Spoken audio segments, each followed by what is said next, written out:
ملکی صورتحال آئے روز پریشان کن بنتی جاتی ہے۔ غربت جو ہے وہ زیادہ ہو گئی ہے اور معاشی طور پر لوگ پریشان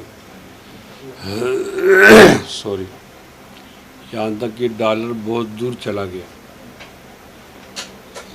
تو ہمیں تو بتایا تھا کہ معاشی طور پر ہم مستحکم ہوں گے، اس لیے ان کو لایا جا رہا ہے۔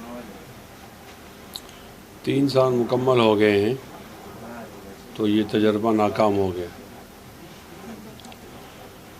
کہ آئین کے خلاف عوام کے حق رائے دہی کو نظر انداز کر کے ٹھپوں کی بنیاد پر کسی کو لایا جائے۔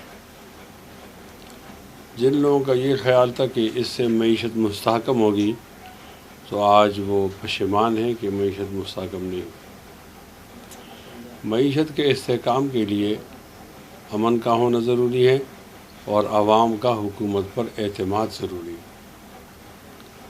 اگر عوام حکومت میں اپنی شرکت کا احساس نہیں کریں گے تو وہ حکومت کامیاب نہیں ہو سکتی اور نہ وہ معیشت کو ٹھیک کر سکتی ہے۔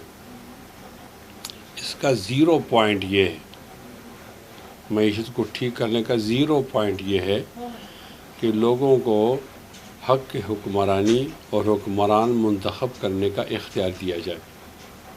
جس کو وہ منتخب کریں وہ لوگ آئیں، یہ 0 پوائنٹ ہے۔ اس کے بعد وہ جو اقدامات اٹھائیں گے تو عوامی قوت ساتھ ہوگی اور وہ معیشت بھی ٹھیک ہو جائے گی۔ یہ ہمارا موقف ہے اور ہمارا موقف ان 3 سالوں میں درست ثابت ہوا۔